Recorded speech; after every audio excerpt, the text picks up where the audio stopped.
So today we are going to take a walk in the Yangon city in Burma, which is also translated as the end of war. And the very first feature which strikes me at once, it is a very green city. You can see it is a big one. It has got around 5 million people living here. It has got the skyscrapers and the shopping malls and all the brand shops and everything what you expect to see in the megapolis. But whenever you look around, it's all drowned in green trees, which is amazing. And another very nice feature, it is very clean here. No litter or trash on the streets, everything is just like in a laboratory. What else do we see here? Oh, if you look at the cars, you will notice that all of them are actually very old and cheap ones. This city is supposed to be somewhat a financial capital of Burma, and I must say that it's probably the most poorest looking financial capital I have seen in Asian countries so far. There is one more thing which makes it look different. When I arrived first, I couldn't understand what do you expect to see here, and I don't see it. And then I finally realized I don't see any scooters. Scooters are ubiquitous part of any Asian big city. Here I haven't seen even one. And do you know why? Because scooters is the most convenient transport for terrorists. You can quickly come to the destination spot, drop off the bomb or whatever and quickly get away. That is why here it is just prohibited. Burma is not one of the calmest and safest places in the world, I must say. Basically, the war here never stops. It has been going on for a long period of time, and it doesn't seem to come to an end anytime soon. So here you can see the railway station. It has been built in the 19th century by the British, and as you can see, they were kind enough to add some local architectural elements to this building to make it look a bit more Burmanian rather than Britain. But you can still see the hand of the master. Unfortunately, we cannot attach the video from inside because here you cannot take a video of whatever or whenever you want. And it is strictly prohibited to take any videos or photos of the military block post, of course, or just people with weapons, so you won't see any of this in video, but trust me, there were a lot.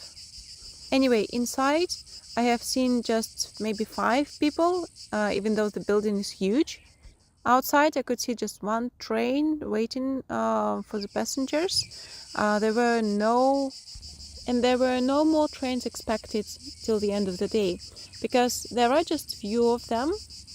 All of them come early in the morning, and it is because most of the destinations in the country are now closed because of the military actions. As you can see by yourself, all of the buildings are surrounded by the fences and walls, and the barbed wire is an inevitable part of the decoration on them.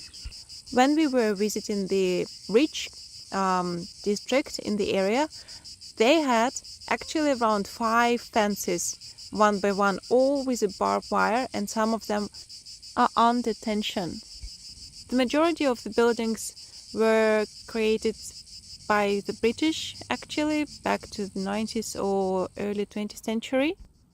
These dwellings look quite miserable, both on inside and outside, but even if they were new, actually the traces of the mold would still be visible on them, because it is the tropical area, therefore the moisture level and the temperature is really high, and the mold appears all the time, and it's too expensive to repaint the whole building every year, so the mold can be found even on the new objects. Also, if we see on the streets while we are taking this walk some people who look like Indian, don't be surprised. The thing is that British people, they brought here Indians sometime before the Second World War in order to get the loyal layer of the society, let's call it so, who would help them to run the policies the way they wanted.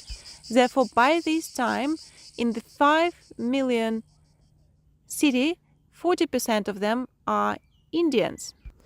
However, I am here actually to have a look at very special building.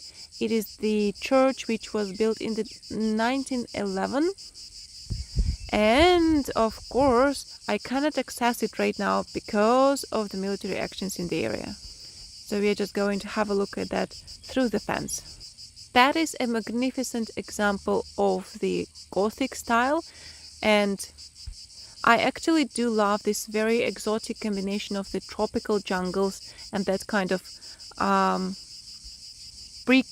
solid brick architecture in Gothic style. Such a pity that we cannot actually come inside. Okay, let's continue. That's how one of the main streets looks like. There are a lot of historical buildings. Some of them are older, some of them are a bit younger. There is a Sikh temple, as I can see it here, and behind it you can see the rows of the same ugly dwellings. And this is a local school. The school is absolutely free for everyone here. You see the building behind the guys on the field also looks like something from the 19th century, from the colonial epoch. Here the education is supposed to be an obligatory for every kid. Therefore, all of them are supposed to go to school. And as I see, they also believe they're supposed to leave a lot of litter on the grass, which is not very much good.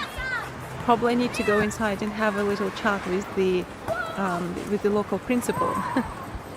And this beautiful building is the ministry department. It is very long, as you can see.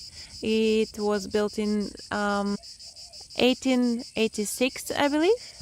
As you can guess, the architectures were also from the Great Britain. A pleasant surprise that actually anyone can access the buildings and the inner yard. Moreover, you are even allowed to make the videos here. So let's take the privilege and go inside. Now on our way to the inner yard, we can see the local entertainment agencies or the photographers who are supposed to take photo for the romantic couples or local beauties. You can also find here the pedicab, the ancient one, or sort of looking like ancient one. They still function nowadays in the city. I have seen a few actually. And of course, a proper coffee house. It's something like the local Starbucks, a network of coffee houses around the whole city. Apart from them, the building itself looks beautiful. Look at it. Well, British people might have made a few mistakes during the colonizations, but they definitely knew what they were doing with the construction. And look at this beautiful yard. Wow, I love it. I was about to say that it is such a good time to travel to Burma because there is no tourists here at this time, but then I remembered that there are no tourists at any time here. Probably that explains that nobody still is surrounding me, stretching their little hands to me and asking for money or something. They all behave in a very nice and friendly manner actually, and I do respect that. Okay, I claimed on the second floor, and there is wedding photography going on here.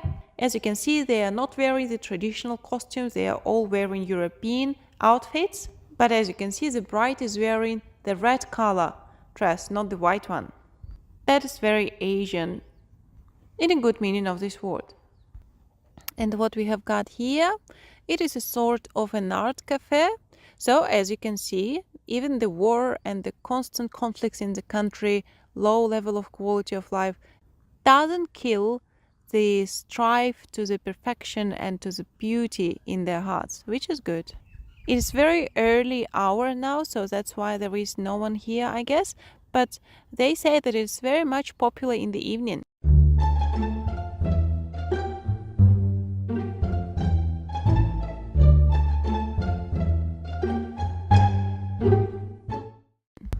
Okay, another important building is the post office. Of course, you recognize the colonial style as well. You have seen probably a lot of that if you travel to Sri Lanka. And if I turn around, over there you will be able to see the river. It is right behind the trees over there, and the port is located there as well. wanted to show you this interesting location. You see over there to the right, there are the old townhouses, and you can tell, I guess, by the look of them, that they are not very much new. But to the left, they just took down all the old trash and have built a quite new and modern apartment building instead of it. Of course, can't say that it looks very much fantastic, but it's definitely better than it was. There is some sort of very cute cafe over there with the open veranda on top of it, and another batch of colonial style buildings behind it. They kind of have their own charm, I must admit that, but they are very old. If you want them to look pretty, they need to be maintained in a proper way as well. And now we are going to visit the Bo Yang Kian Street, Yangon, 113. Now you know the address. If you're somewhere around, please pop in. And here the Armenian Apostolic Church of Saint John the Baptist is located. Here there were indeed Armenians living before. And when I say Armenians, I don't mean a few, it was like thousands of them. They were also brought here by the British, and their main role was to maintain the control over Indians, who were supposed to maintain the control over Burma people. Do you know what happened to them when Burma got independent? They were kicked out. On the territory of this church, it used to be the establishments of several factories, or it's better to say the local manufacturers.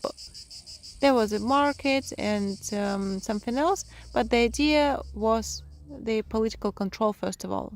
Inside of the church itself, it looks very much ordinary. I mean, that's nothing unique in the interior. We continue our walking tour over Burmanian financial capital, and I wanted to bring your attention to this fact. I was telling before that Burma people look very much friendly and nice. However, don't buy this trick too quickly. As you can see, this is a building, most probably not with the richest people living inside of it, but it is all covered by the metallic bars from the very first ground floor to the very top one. Over there, somebody have put it not outside of the window but inside of it, but it still has got it. Which means just one thing: the criminal level is so high that even if you're living on the 5th floor, it's not the guarantee that nobody will break in.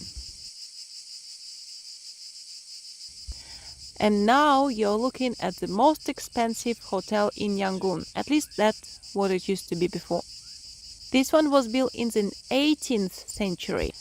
We actually wanted to stay here at least for a couple of nights, just, you know, to embrace the Victorian atmosphere, to breathe in this historical air in the halls. But because of the terrorists and the war and military activities, it is not available for the visitors. It is called Strand Hotel, just in case if you will be traveling to Burma. As you can see, it has got a proud 5-star tablet hanging on the wall here. And in contrary to my expectation, it hasn't been built by the British, it has been built by the Armenians.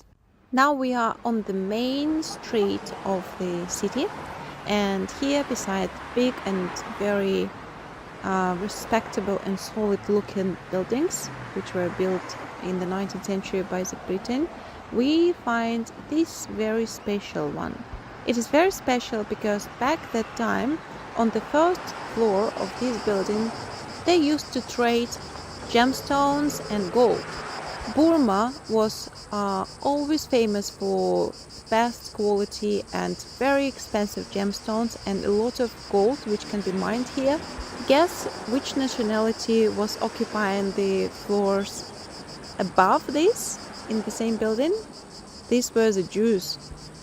Unfortunately, when Burma declared independence, they also had to leave the country. Nowadays, the building looks quite miserable. As you can see, the roof and the top floor is definitely wrecked. I can see only a couple of windows which show some traces of human presence, but I'm not sure if somebody still lives there or just works there or whatever is happening. I don't know. This is the building of the bank which, as you can guess, is also closed for the reasons which I have mentioned above many times. And our favorite pieces of decorations on the fence, of course. This is the building of the law court, also sometime in the beginning of the 20th century, I believe, 1911 if I am right, but I'm not sure. And as you can see, it's not the only one colonial building on the street. There are many more over there. Again, a lot of green colors around me, a lot of trees, and the park where the Burman people are just relaxing. Everything looks very neat and clean. I think it deserves admiration when the country in such difficult situation, but you still try to preserve and maintain the appearance of your capital at least. So we have found another bank, and this is my favorite building so far. This is where the mayor of the city sits, and I'm definitely in love with this design. I like how monumental it looks, and on the same time it fits in the landscape of the city in a very natural way. Apologies for the sudden interruption. There were some military guys who came after me and told me that I'm not allowed to make the video here. It actually happens quite a lot, but I'm also told not to include or delete the videos with these examples in front of them while they watch my phone actually. They also tell me where I can direct my camera and where I cannot do that. And I'm not joking, they literally come behind your shoulder and watch what do you film. And if you filmed something wrong, they stand and wait for you to delete all the materials. Let's talk a little bit about food in Burma. In most cases, it is exactly the same, like 100% identical to the Thai food. That's why we decided to land in the restaurant where they cook the Shan cuisine. The Shan is a district, and the nation who live in the same district accordingly. They share their borders with China and with Thailand, as you can see. And their meals are definitely not what you can find in Thailand. As you can see by the pictures, they like to cut very finely everything what they eat. I mean, even fish is cut in tiny pieces or even stripes. And it doesn't reminiscence the Chinese cuisine very much, maybe just a little bit, but still you can see that it's definitely not the same. That one looked more or less ordinary for me, that's why we ordered that. That is basically just the beef with spices. Chicken doesn't look regular, but it tastes fantastic actually, it's very juicy. And the soup. The rest of the menu is quite exotic. These, for example, are the pieces of the fried rice. This is the fried jackfruit, all sorts of different local kebabs, and of course soups with the same different sorts of kebabs. And the second variety of the meals is something what is basically chopped into the fine paste.